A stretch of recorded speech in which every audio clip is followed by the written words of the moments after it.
तो अब इसका एक एग्जाम्पल लेते हैं, यूटिलिटी का क्या मतलब है, कैसे है। जैसे if we are feeling hungry, अब सुबह 9 बज चुके हैं, 9:30 बजने वाले हैं, और अगर किसी ने ब्रेकफास्ट नहीं किया है तो अंदर से आवाज आती है क्या, कि भूख लग रही है, अंदर कुछ डालो। तो कुछ ना कुछ ऐसी आवाजें आती है हमारे अंदर से, तो that means we are feeling hungry. तो अब हमारे पास कुछ ऐसी कमोडिटीज है, अगर हम उसको यूज कर ले तो हमारी ये हंगर सेटिस्फाई हो सकती है। तो आपने क्या किया, सुबह सुबह बहुत सारे हमारे पास ऑप्शन रहते हैं, वो आपने कंज्यूम किया। तो क्या क्या ऑप्शन रहते हैं, मिल्क,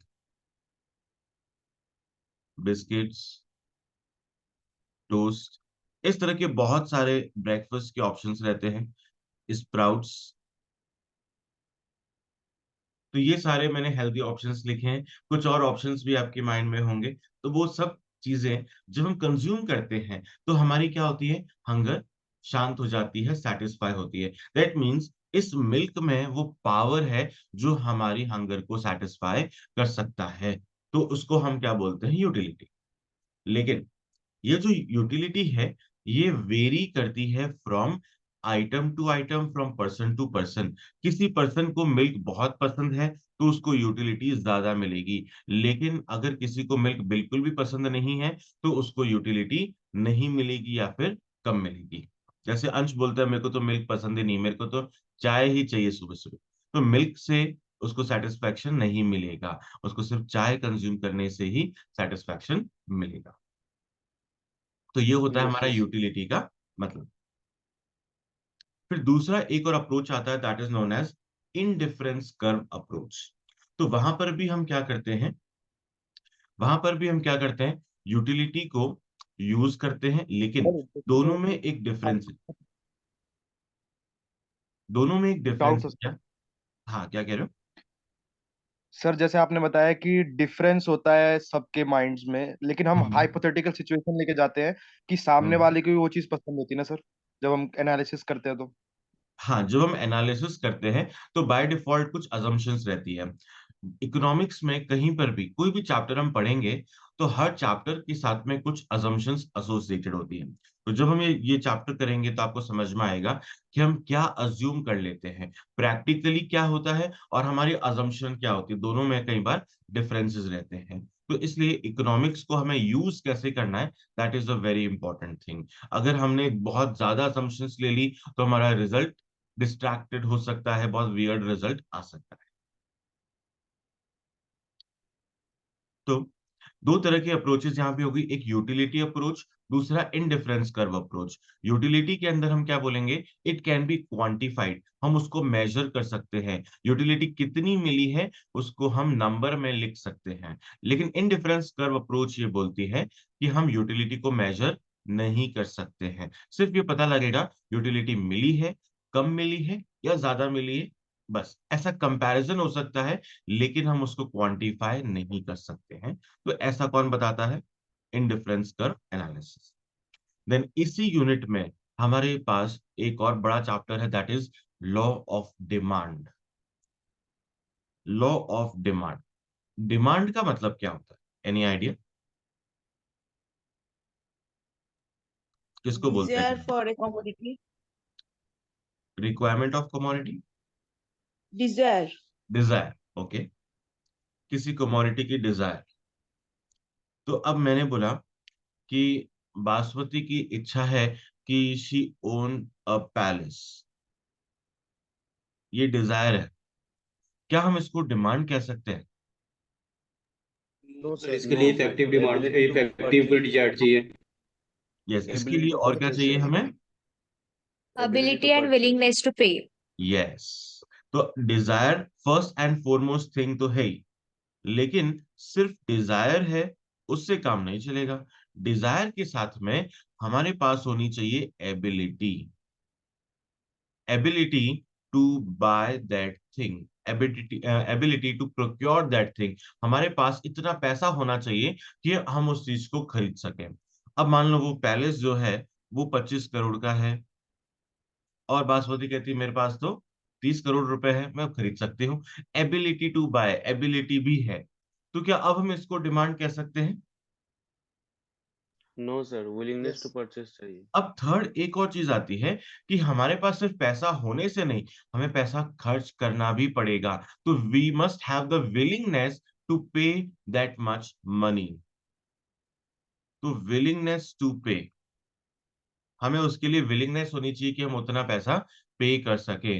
अगर वो कहते हैं कि नहीं पैसा तो है, लेकिन 25 करोड़ ऐसे थोड़ी हम उड़ा देंगे, तो पैसा तो मेरे को नहीं देना है। तो अगर पैसा नहीं देना है तो again it is not a demand. तो डिमांड होने के लिए डिजायर जरूरी है, डिजायर के बाद एबिलिटी भी होना चाहिए, एबिलिटी भी है तो हमें विलिंगनेस टू पे होना भी जरूरी है। और फिर ये कब होगा, उसका प्लेस, टाइमिंग, ये सारी चीजें भी इसके अंदर हम इंक्लूड करते हैं। सो ये सारे बेसिकली होते हैं बेसिक फैक्टर्स। अगर ये सारी चीजें होगी तभी हम उसको डिमांड बोलेंगे। अगर ये सब नहीं है तो हम उसको डिमांड नहीं कह सकते। ओके, तो एक भी पॉइंट अगर मिसिंग हो गया तो फिर that is not a demand. अब कुछ फैक्टर्स ऐसे होते हैं जो डिमांड को अफेक्ट करते हैं, तो उसको हम क्या बोलते हैं, फैक्टर्स अफेक्टिंग डिमांड।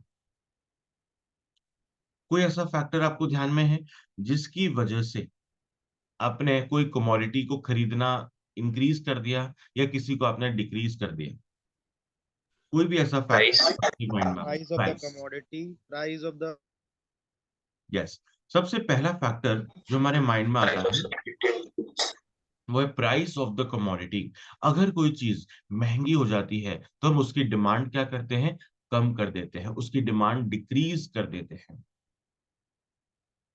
तो कोई भी कमोडिटी जिसकी प्राइस बढ़ने लगती है तो हम उसकी डिमांड को डिक्रीज कर लेते हैं।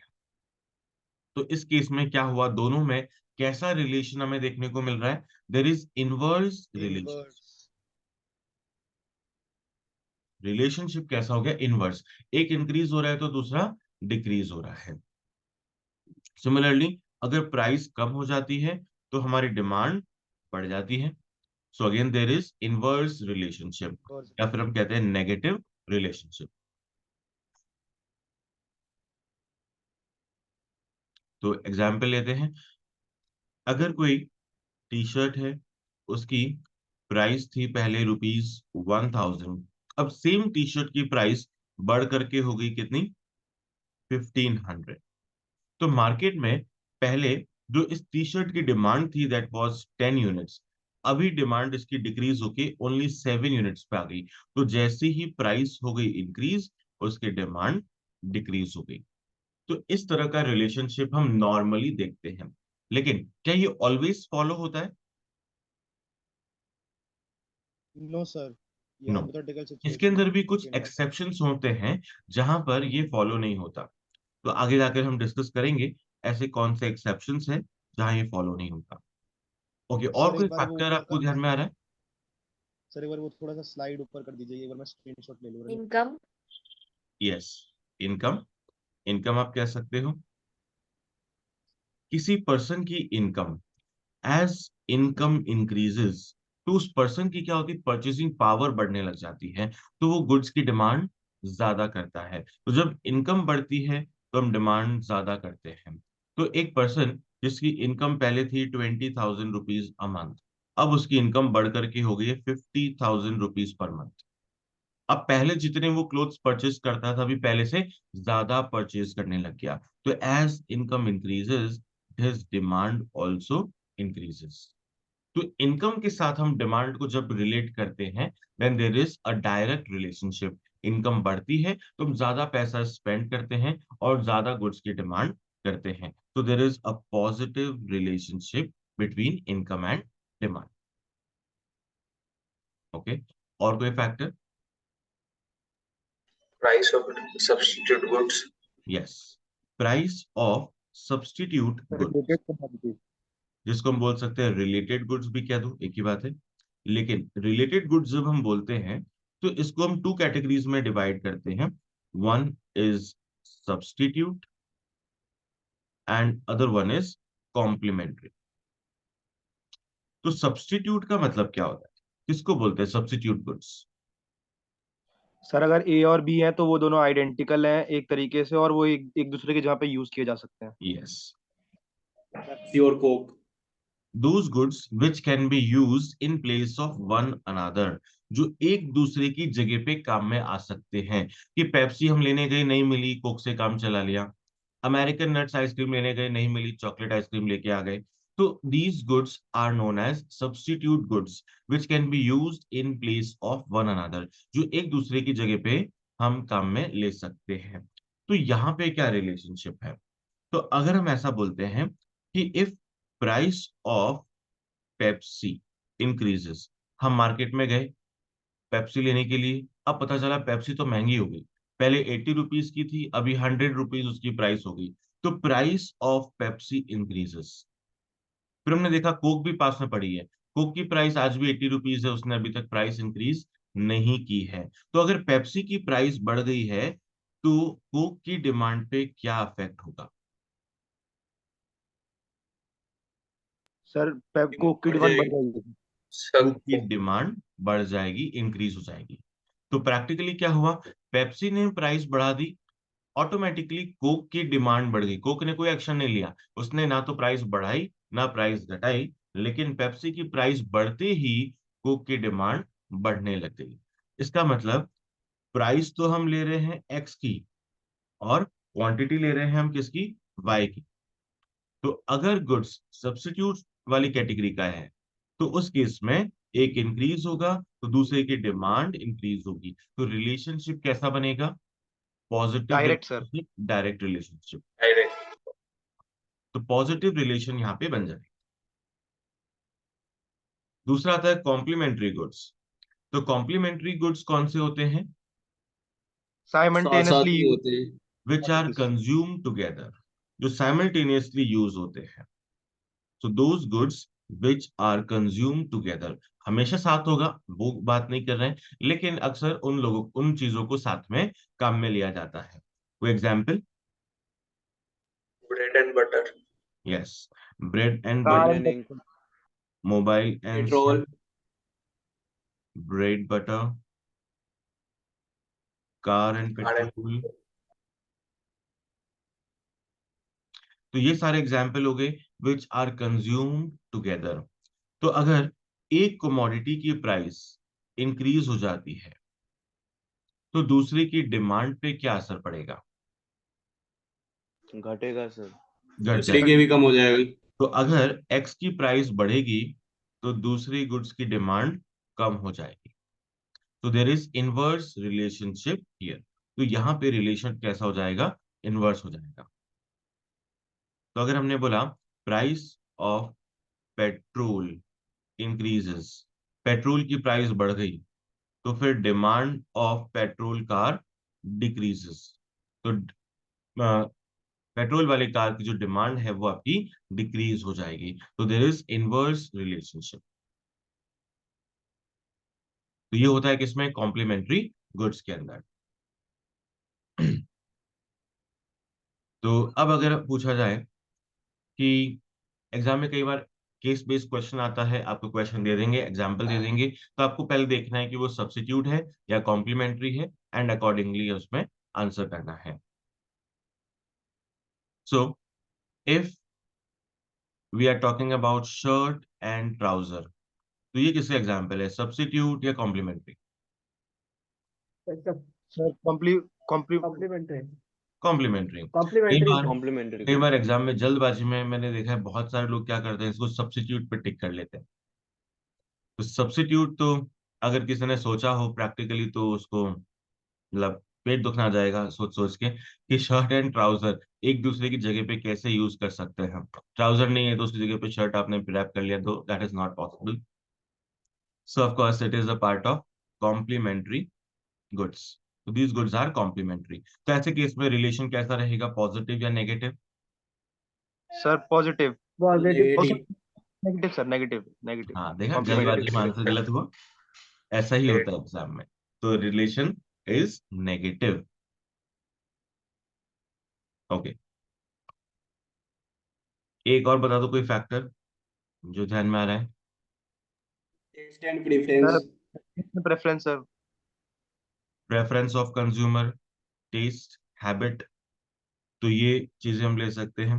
अगर कंज्यूमर किसी चीज को प्रेफर करता है या वो एडिक्टेड है किसी चीज को लेकर के, तो उस केस में तो वहां क्या हो जाती है, अगर एडिक्शन है तो वो उसके एक्सेप्शन वाले पार्ट्स में जाता है। कैसे कि अगर किसी कमोडिटी की प्राइस बढ़ भी रही है बट वो पर्सन क्या है, एडिक्टेड है उस कमोडिटी से, तो प्राइस कुछ भी हो उसको तो परचेज करना ही पड़ेगा।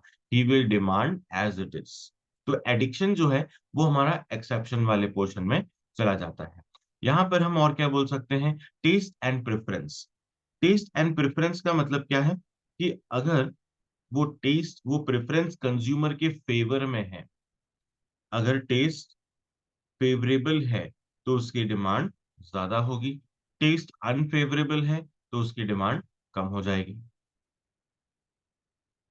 तो ऐसे बहुत सारे 10 फैक्टर्स और हैं, वो सब हम कब डिस्कस करेंगे पूरे चैप्टर के अंदर। तो अभी हमने देखा जो आपका सेकंड वाला पोर्शन है, सेकंड यूनिट है, इसमें डिमांड इंक्लूडेड है। डिमांड के साथ में आता है इलास्टिसिटी ऑफ डिमांड।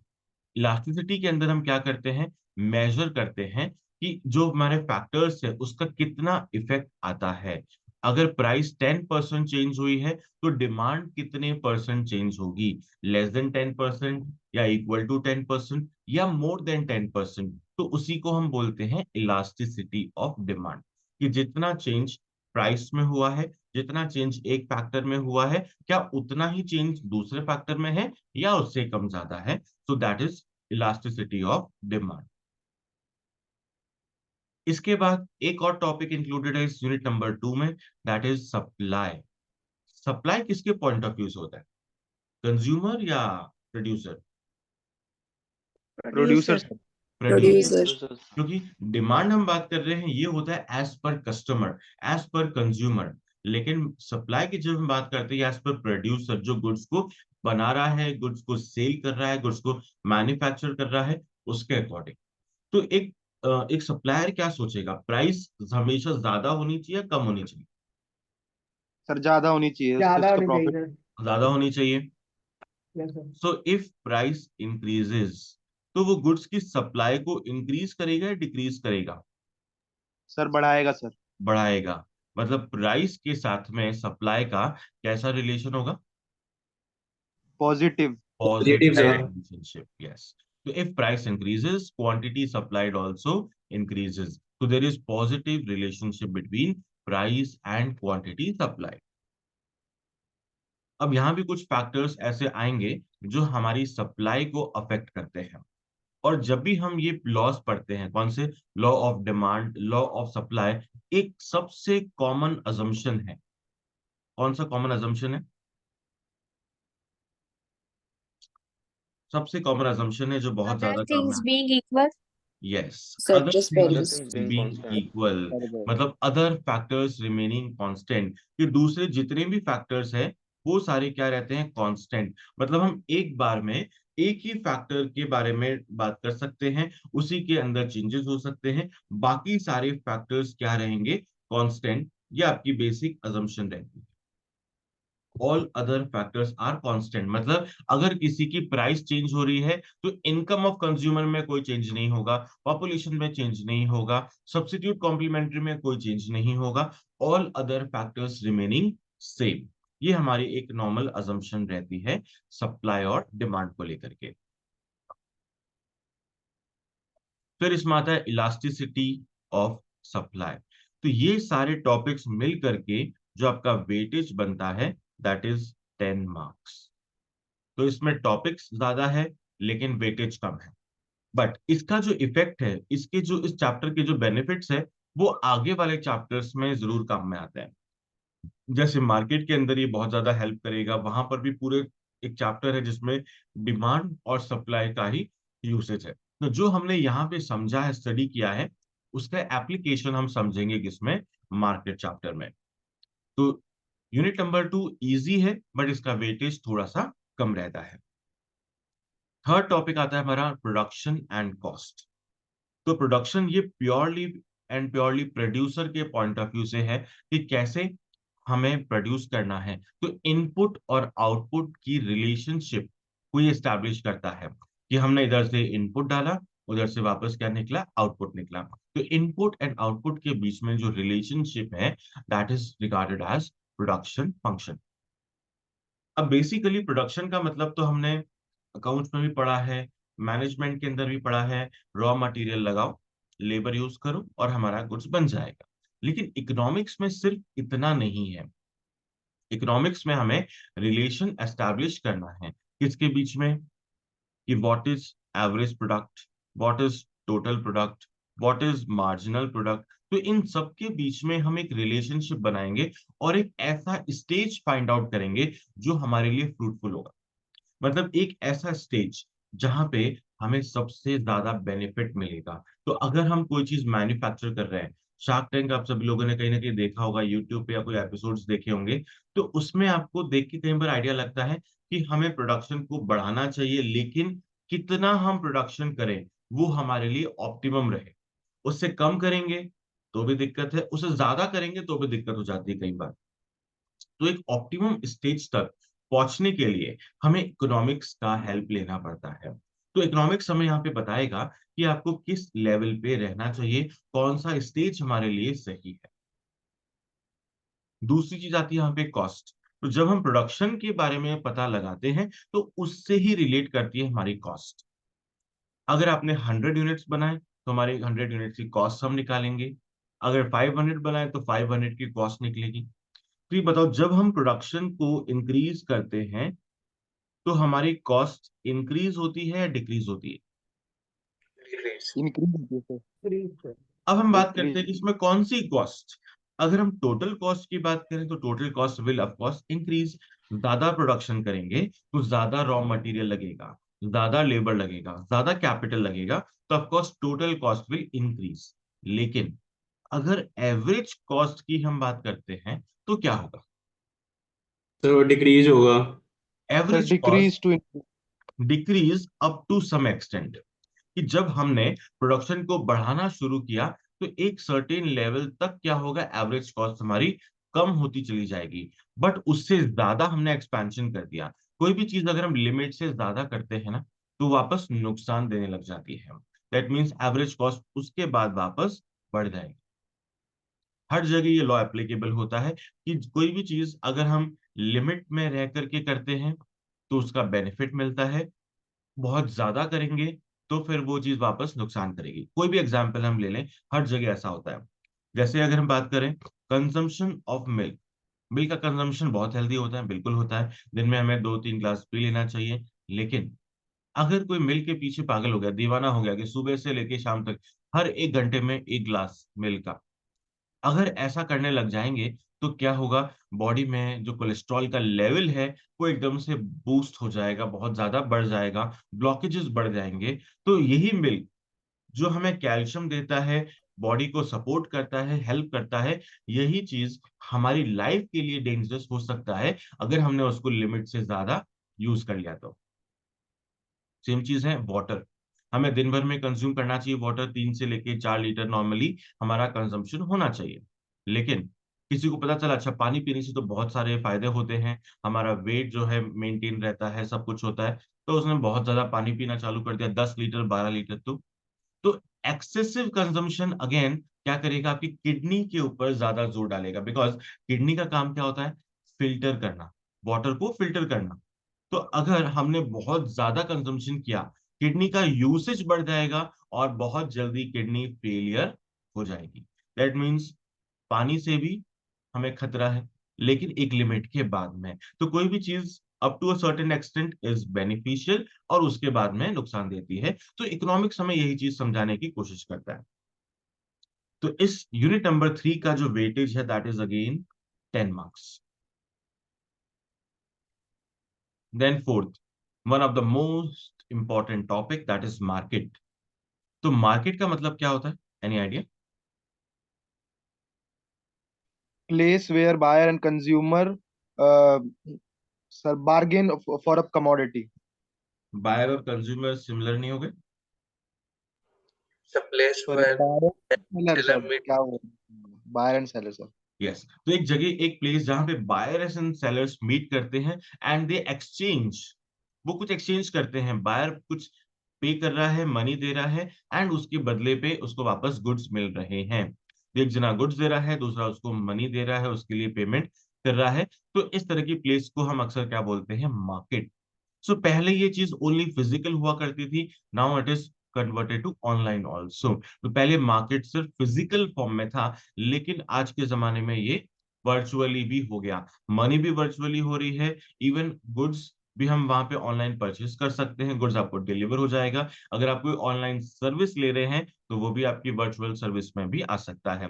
ऐसे ओटीटी प्लेटफॉर्म, आपने अपने क्रेडिट कार्ड से पेमेंट कर दिया, आपको सर्विस इमिडिएटली वहीं पे ऑनलाइन अवेलेबल हो गई। सो इस तरह के बहुत सारे आजकल मार्केट्स हो चुके हैं। लेकिन हमें जो यहाँ पे मार्केट के स्ट्रक्चर को पढ़ना है, तो उसको हम स्टडी करेंगे on the basis of competition. जो मार्केट को हमें मेनली स्टडी करना है, that is on the basis of competition. तो चार तरह की मार्केट हम यहाँ पे पढ़ने वाले हैं। First one is perfect competition. Perfect competition में क्या होता है? सब जगह पे एक जैसे गुड्स अवेलेबल है, सबकी प्राइसेस लगभग एक जैसी है, तो उस तरह के मार्केट को हम क्या बोलेंगे? Perfect competition. बट यहाँ पर भी इसके और भी बहुत सारे कैरेक्टरिस्टिक्स है और कुछ अजम्पशंस है जो हम चैप्टर में डिस्कस करेंगे। जो सबसे डिफरेंट टाइप का मार्केट है उसको हम कहते हैं मोनोपोली। मोनो का मतलब क्या होता है? single, single sole. Mono single. का मतलब वन, पॉली मतलब सेलर। तो when there is only one seller in the whole market, तो पूरे मार्केट में एक ही सेलर है, तो हम क्या बोलते हैं? उस पर्सन की क्या हो गई? मोनोपोली। उस सेलर की क्या हो गई? मोनोपोली। तो किसी को भी गुड्स चाहिए तो उसी के पास ही जाएगा, और कोई ऑप्शन अवेलेबल नहीं है।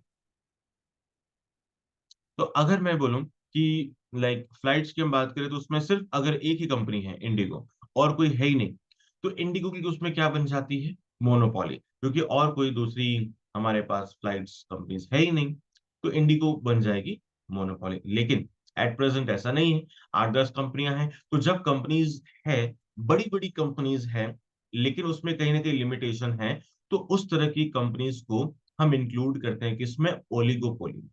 कि एक से तो ज्यादा है, लेकिन लगभग 8-10 कंपनीज है, और उनका मार्केट में शेयर भी बड़ा है, बड़ा वैल्यूएशन है, तो they are termed as oligopoly. एक और कैटेगरी आती है, दैट इज मोनोपोलिस्टिक कंपटीशन। जहां पे गुड्स में क्या होता है? वेरिएशन होता है, गुड्स अलग अलग होते हैं, गुड्स डिफरेंशिएटेड होते हैं, लेकिन quantity of buyers, quantity of sellers is very very large.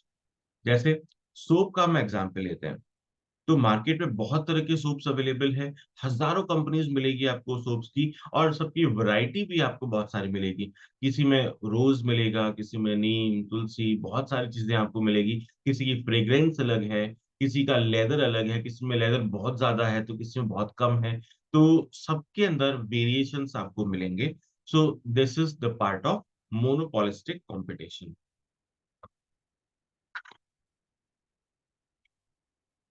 Market का सबसे इंपॉर्टेंट रोल कहाँ पे है? प्राइस डिटर्मिनेशन, कि हम प्राइस को कैसे फिक्स करें। कि एक सप्लायर, एक मैन्युफैक्चरर ये सोचता है कि मैं मार्केट में क्या प्राइस रखूं जिससे वो ज्यादा से ज्यादा गुड्स को सेल कर पाए। तो इसका मंत्र क्या है? इसको कैसे कैलकुलेट करेंगे, वो हम इस चैप्टर में पढ़ेंगे। तो पूरा जो आपका मार्केट चैप्टर है, इसका वेटेज है 15 मार्क्स। तो सबसे ज्यादा वेटेज है इस चैप्टर का। फिर आता है आपका नेशनल इनकम। नेशनल इनकम कैसे मेजर होता है, क्या होता है, कोई आइडिया किसी को?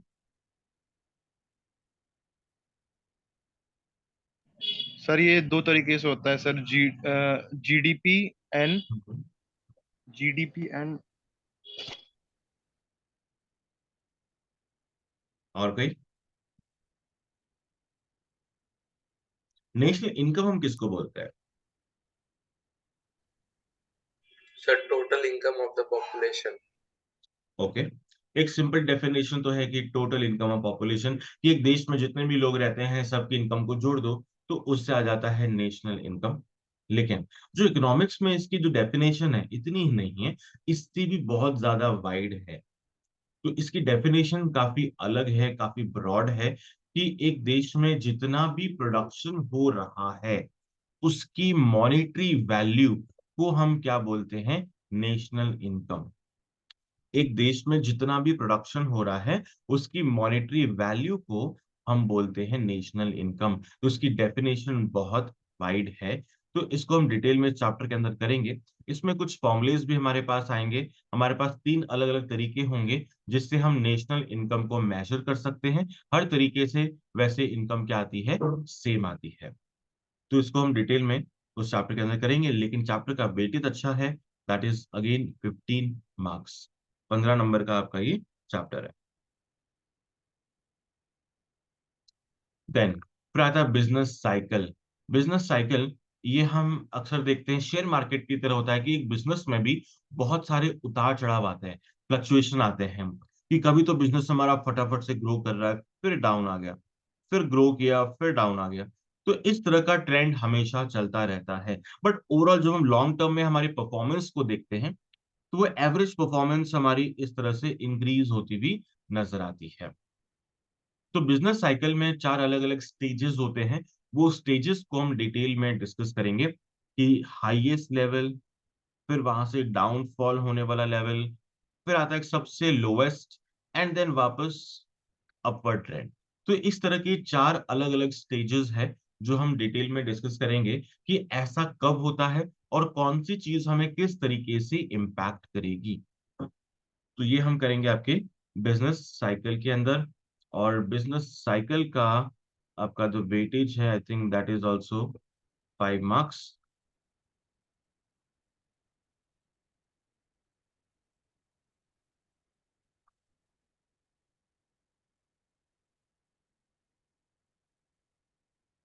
Business cycle, yes, 5 marks.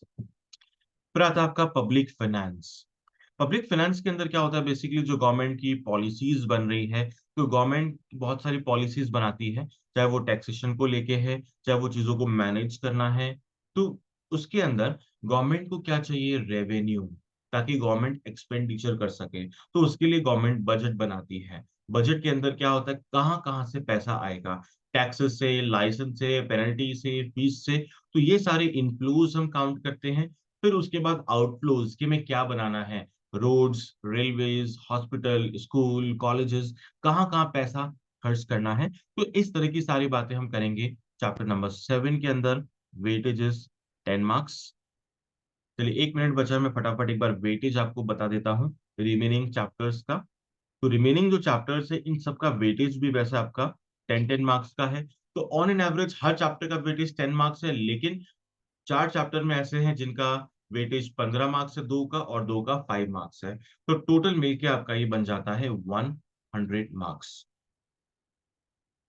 एक चैप्टर बहुत ही इंटरेस्टिंग है, मनी मार्केट। क्योंकि यहाँ जहां भी मनी इन्वॉल्व हो जाती है वो चैप्टर हर किसी का फेवरेट बन जाता है। तो यहाँ पर हम बात करेंगे मनी के बारे में। आखिर मनी किसको बोलते हैं, मनी की डेफिनेशन क्या है, और मनी से रिलेटेड क्या क्या कॉन्सेप्ट है, मनी की डिमांड, मनी की सप्लाई। तो वो सब हम इस चैप्टर नंबर 8 में डिस्कस करेंगे। चैप्टर नंबर 9 और 10। 9 डिस्कस करता है बेसिकली इंटरनेशनल ट्रेड के बारे में। जब हम एक कंट्री दूसरे कंट्री के साथ में ट्रेड करती है तो हमें क्या चाहिए? फॉरेन एक्सचेंज, फॉरेन करेंसी की रिक्वायरमेंट होती है। तो फॉरेन करेंसी के लिए हमें क्या क्या चीजें डिस्कस करनी है वो सब